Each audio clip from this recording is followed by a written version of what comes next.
أشهد أن محمدا رسول الله. أشهد أن محمدا رسول الله. حي على الصلاة.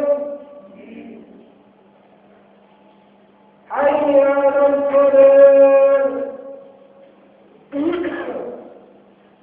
حي على الفلاح. حي على الفلاح. الله أكبر الله أكبر. لا إله إلا الله.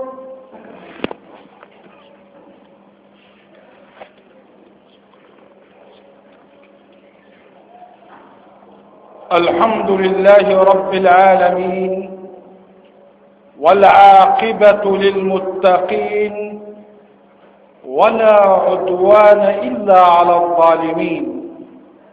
سبحانك ربنا سبحانك ربنا، لا إله إلا أنت. سبحانك خلقت الإنسان فرزقته، وزودته بالعقل كلفته فأرسلت إليه الرسل، ووضحت له الطريق، وبينت له المنهج، وأعددت له الجزاء، إن ضائعا فالجنة، وإن عاصيا فالنار. وأشهد أن لا إله إلا الله وحده لا شريك له، له الملك وله الحمد، يحيي ويميت وهو على كل شيء قدير. يؤتي الملك من يشاء، وينزع الملك ممن يشاء، ويعز من يشاء، ويذل من يشاء، بيده الخير، وهو على كل شيء قدير. وأشهد أن محمد رسول الله صلى الله عليه وعلى الذين اتبعوه وسلكوا نهجه ومشوا على طريقه إلى يوم الدين. أما بعد، فيا أيها الإخوة الأحباب، أحباب رسول الله صلى الله عليه وسلم، سنلقي استضاءة كاشفة على مشهد من مشاهد الهجرة. أيها الإخوة الأحباب، يقول الله سبحانه وتعالى: إلا تنصروه فقد نصره الله إذ أخرجه الذين كفروا ثاني اثنين إذ هما في الغار إذ يقول لصاحبه لا تحزن إن الله معنا. صدق الله العظيم.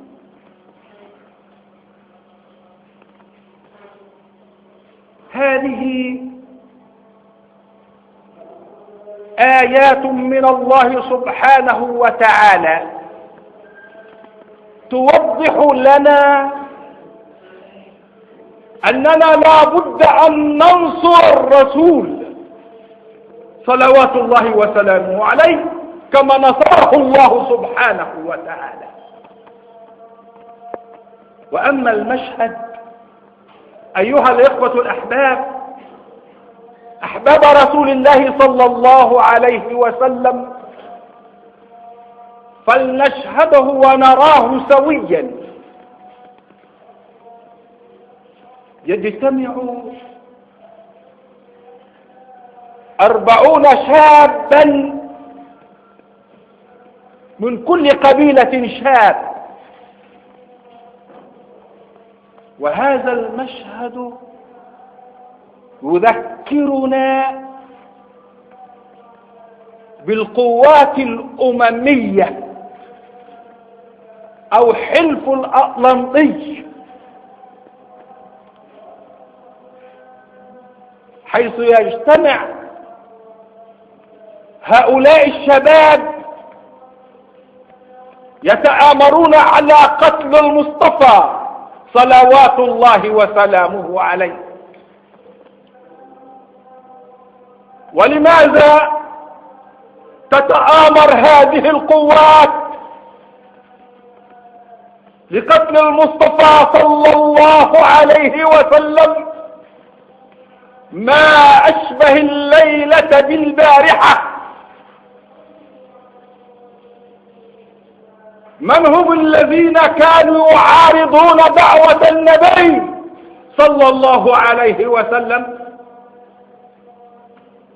هم أهل الأديان السابقة، وما زالت المعارضة مستمرة، وما زال التآمر مستمر حتى الآن. وكذلك الوثنيون الذين لا يعبدون الله سبحانه وتعالى أيضا ما زالوا مستمرين في معارضة النبي والتآمر. ولكن الله سبحانه وتعالى نصره الله إذ أخرجه الذين كفروا ثاني اثنين إذ هما في الغار إذ يقول لصاحبه لا تحزن إن الله معنا. يا أحباب رسول الله،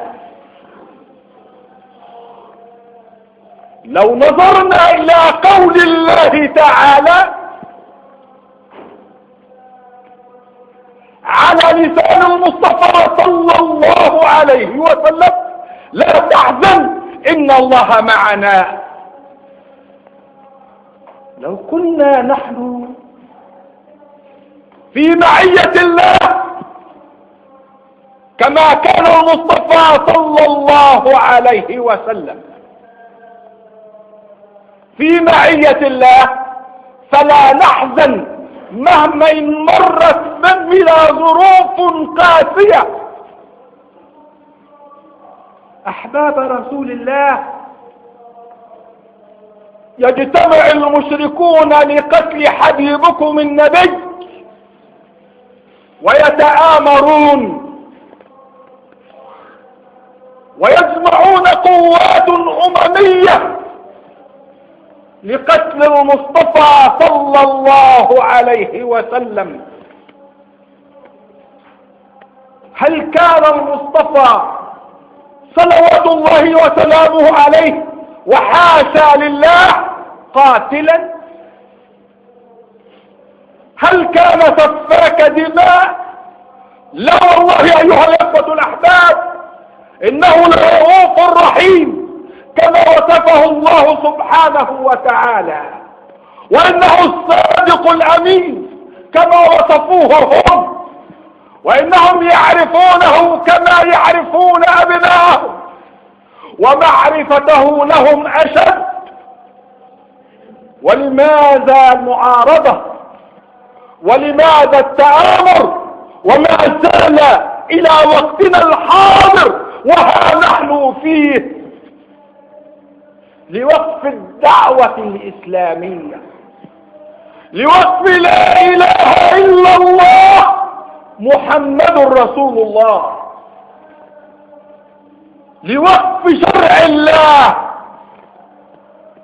أيها الإخوة الأحباب، أحباب رسول الله صلى الله عليه وسلم، ما بال الكفار المتآمرون على قتل المصطفى صلوات الله وسلامه عليه أمام داره يتآمرون على شرعه وعلى رد شرعه وعلى عدم تطبيق قرآن الله. نعم، ما زالت المؤامرة مستمرة، ولكن أيها الإخوة الأحباب، أحباب رسول الله صلى الله عليه وسلم، الرسول وضع لنا منهجا: لا تحزن إن الله معنا. فمن كان في معية الله فلا يحزن. ولكن أيها الأخ الكريم، أيها الأخ الحبيب، كيف تكون في معية الله إذا أنت تريد أن تطبق منهج الله سبحانه وتعالى فانت في طريق الله وفي معية الله. وإذا كنت في معية الله فلا تحزن، لأن الذي في معية الله فلا يحزن. ولذلك يقول الله سبحانه وتعالى: إلا تنصروه هيا انصروا رسول الله صلى الله عليه وسلم. لماذا؟ فقد نصره الله. متى؟ إذ أخرجه الذين كفروا من داره ومن بلده، من مكة المكرمة، ثاني اثنين هو وصاحبه أبو بكر إذ هما في الغار، إذ يقول لصاحبه النبي صلى الله عليه وسلم على ثقة بالله، لأنه خرج في طريق الله ومن أجل الله ومن أجل منهج الله ومن أجل شرع الله ومن أجل تطبيق منهج الله.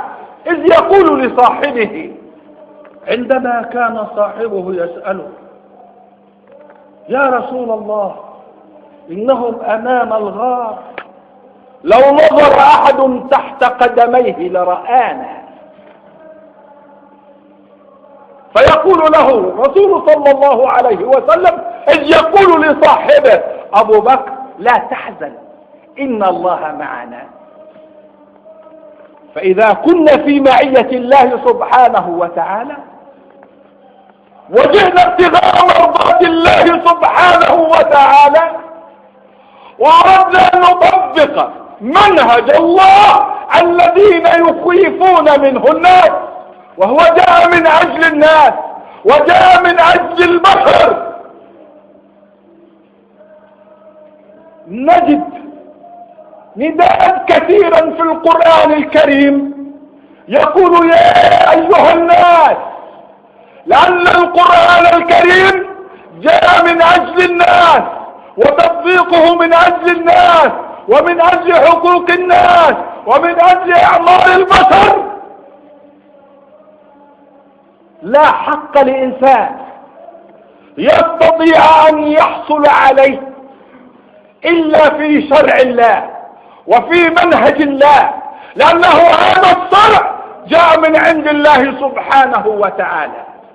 أيها الإخوة الأحباب، ننظر إلى الذين سبقونا إلى عمر بن الخطاب رضي الله عنه وأرضاه، الذي إذا ذكر العدل معه. كيف كان ينام؟ كان يتوسد التراب. هذا هو النموذج الذي نريده.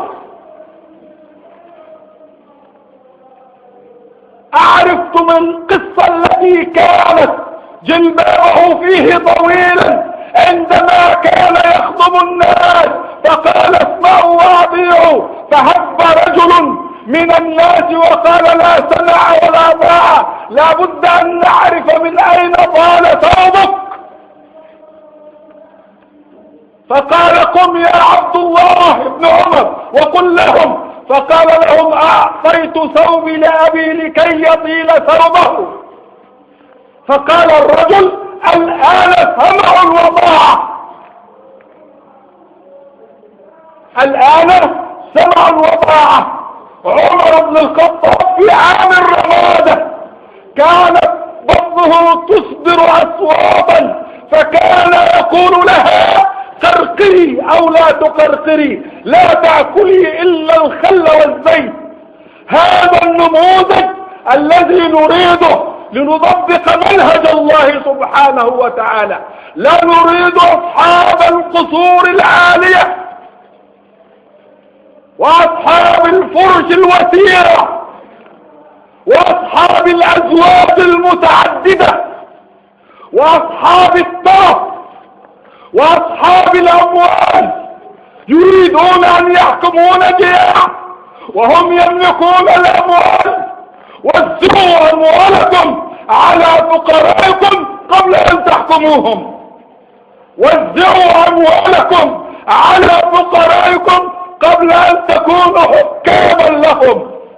هكذا فعل عمر بن الخطاب وفعل الرسول صلوات الله وسلامه عليه. الرسول صلى الله عليه وسلم لحق بالرفيق الأعلى ولم يكن في داره شيء يورث. أيها الإخوة الأحباب، نحن نريد هؤلاء النماذج، لأن كان هذا النموذج يريد تطبيق منهج الله سبحانه وتعالى. أبو بكر الصديق عندما دفع ماله كله في سبيل الدعوة قالوا له: ماذا أبقيت لأولادك؟ قال لهم: أبقيت لهم الله ورسوله. نريد هذا النموذج، لا نريد نماذج أخرى تتاجر في دماء البشر. أيها الإخوة الأحباب، نرجع إلى مشهدنا. القوات الأممية تجتمع حول دار الرسول متآمرون على قتله، ولكن الله سبحانه وتعالى حافظه، فخرج الرسول كما تعلمون وهو يحسو على رؤوسهم التراب، وقرأ من سورة ياسين إلى وصل إلى قول الله تعالى: وجعلنا من بين أيديهم سدا ومن خلفهم سدا فأغشيناهم فهم لا يبصرون. وخرج الرسول صلى الله عليه وسلم إلى الغار. ماذا حدث؟ جعلوا الجائزة الكبرى كما تفعل القوات الأممية الآن. 100 ناقة من يقبض على رسول الله وعلى صاحبه. وكانت هذه جائزة كبيرة جدا في هذا الوقت، ونعم هي كبيرة لو حسبناها في أيامنا هذه. فانطلق الناس في كل حدب وسوق للحصول على الجائزة، فإذ سراقة بن مالك على مقربة من الرسول فيوقظ فرسه لكي يقترب من الرسول صلوات الله وسلامه عليه، فتغوص قدم الفرس في الرمال، ثم ينهض فتغوص مرة أخرى، ثم ينهض فتغوص مرة أخرى، فيعرف معجزة للرسول صلوات الله وسلامه عليه، فقال له: يا رسول الله لا أخبرك عنهم أبدا. فبشره الرسول صلى الله عليه وسلم بلباس سواري كسرى. ثم فتحت بلاد الفرس وهزم كسرى على يد المسلمين. وإذ بعمر بن الخطاب في عهد عمر بن الخطاب رضي الله عنه وأرضاه هل ضم سواري كسرى إلى خزينته؟ هل أعطاها لزوجته؟ هل أعطاها لابنه؟ وإنما أراد أن يحقق وعد رسول الله صلى الله عليه وسلم، فقال: أين سراقة بن مالك؟ فقال: ها أنا يا أمير المؤمنين. فقال له: ها هو سواري كسرى كما وعدك الرسول صلوات الله وسلامه عليه.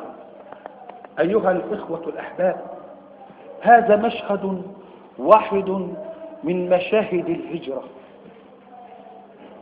فيجب علينا أن نعرف أن الذين يعارضون دعوة النبي صلى الله عليه وسلم والذين التفوا حول